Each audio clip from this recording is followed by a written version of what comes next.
Институт оказался обычным заброшенным зданием, каких много на окраинах любого города. Пыль, обломки мебели, следы пребывания бездомных. Никаких загадочных лабораторий или секретных файлов. Максим бродил по пустым коридорам, освещая путь фонариком телефона, и постепенно чувствовал, как рассеивается туман таинственности, окутывавший исчезновение Андрея. В одном из кабинетов он нашел старые газетные вырезки. Среди них была статья десятилетней давности о серии исчезновений подростков в их городе. Андрей был не единственным. В течение того года пропало еще 4 ребят его возраста. Все случаи казались несвязанными, но теперь Максим начал замечать закономерности. Вернувшись домой, он начал собственное расследование. В интернете нашлись упоминания о загадочной секте, действовавшей в их городе в те годы. Они называли себя искатели истины и вербовали преимущественно подростков и молодых людей, обещая им просветление и особую миссию. Максим вспомнил, как за несколько недель до исчезновения Андрей начал говорить странные вещи о высшем предназначении и тайных знаниях. Тогда это казалось обычным подростковым увлечением эзотерикой.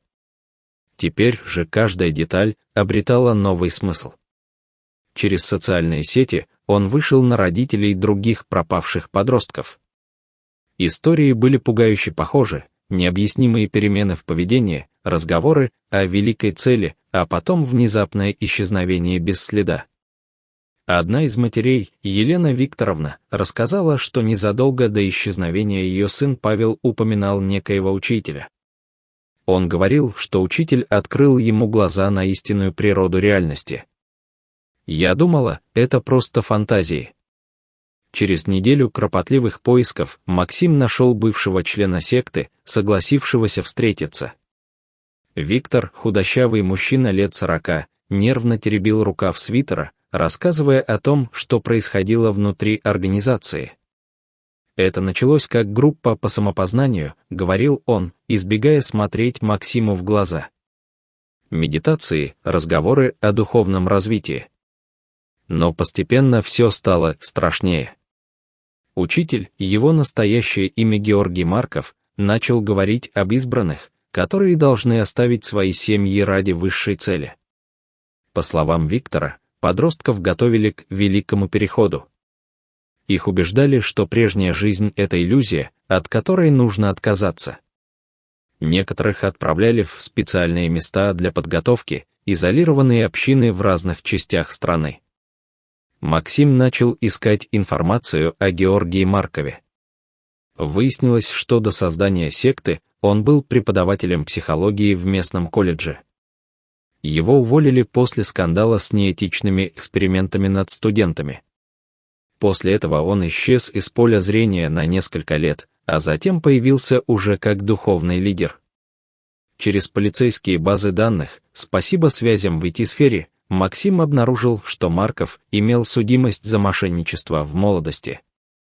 Он умел манипулировать людьми, используя их слабости и страхи. Постепенно картина прояснялась. Андрей, как и другие подростки, попал под влияние харизматичного манипулятора. Скорее всего, его завербовали через одну из множества групп по саморазвитию, которые секта использовала как прикрытие.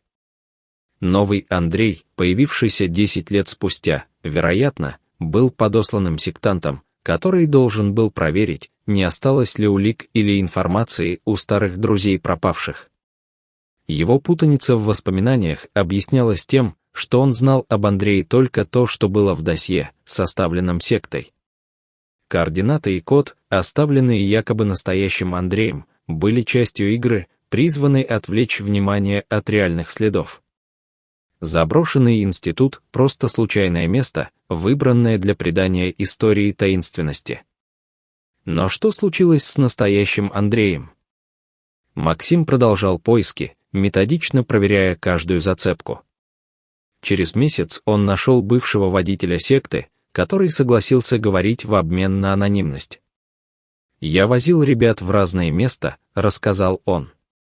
«Некоторых в горы, других на побережье. Там были что-то вроде коммун. Помню одного парня, похожего по описанию на вашего друга. Его отправили в общину под Алмазным. Максим взял отпуск и поехал в Алмазное. Община давно распалась, но местные жители помнили странных молодых людей, живших изолированно в старом пансионате на берегу моря. В архиве местной больницы он нашел запись о поступлении неизвестного молодого человека в 2015 году. Парня нашли на пляже без документов, в состоянии сильного истощения. Описание совпадало с внешностью Андрея. Он был в очень плохом состоянии, рассказала пожилая медсестра. Не только физически, но и психически. Почти не разговаривал, только повторял, что должен очиститься от прошлой жизни. Мы сообщили в полицию, но он исчез из больницы через 3 дня. След обрывался здесь. Но теперь Максим хотя бы знал, что его друг был жив по крайней мере до 2015 года. Возможно, он до сих пор где-то живет под другим именем, пытаясь забыть свое прошлое. Вернувшись домой, Максим составил подробный отчет о своем расследовании и передал материалы в полицию и журналистам. История получила огласку. Несколько бывших членов секты вышли на связь, подтверждая его выводы. Георгия Маркова так и не нашли, но его организация была разоблачена. Выяснилось, что за 10 лет через секту прошли сотни молодых людей. Многие потеряли деньги, здоровье, связи с близкими. Некоторые, как Андрей, просто исчезли. История получила неожиданное продолжение год спустя. Максиму позвонили из реабилитационного центра в соседнем регионе. Один из пациентов, проходивший лечение от последствий психологической травмы, увидел статью о расследовании и узнал себя в описании пропавших подростков. Это был не Андрей, но другой мальчик из их города, пропавший в том же году. Он рассказал, как секта ломала психику своих жертв, заставляя их отрекаться от прошлого и принимать новую истинную личность. Нас убеждали, что наши семьи, друзья, вся прежняя жизнь — это оковы, мешающие духовному росту, говорил он.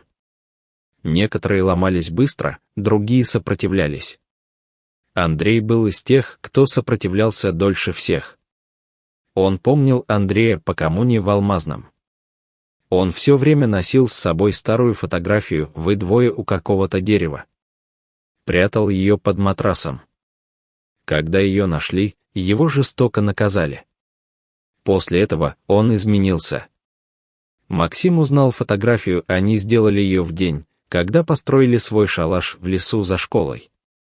Значит, даже после всех попыток стереть прошлое, Андрей хранил этот кусочек своей настоящей жизни. Сейчас, спустя годы, Максим понимает, что может никогда не узнать всей правды о судьбе друга. Но одно он знает точно: Андрей не был жертвой таинственных экспериментов или сверхъестественных сил. Он стал жертвой обычного человеческого зла манипуляторов, которые использовали подростковую уязвимость и жажду особенного предназначения. Каждый год в день исчезновения Андрея Максим приходит к их старому шалашу в лесу. От постройки давно ничего не осталось, но место хранит память о 2 мальчишках, мечтавших о будущем. Он оставляет здесь свежую копию той самой фотографии просто на случай, если Андрей когда-нибудь найдет дорогу домой. А в городе до сих пор действуют группы, обещающие людям просветление и особую судьбу. И каждый раз, видя их рекламу, Максим вспоминает последние слова Андрея: «Увидимся завтра». Иногда самые страшные истории начинаются не со сверхъестественных событий, а с обычного человеческого одиночества и желания быть особенным.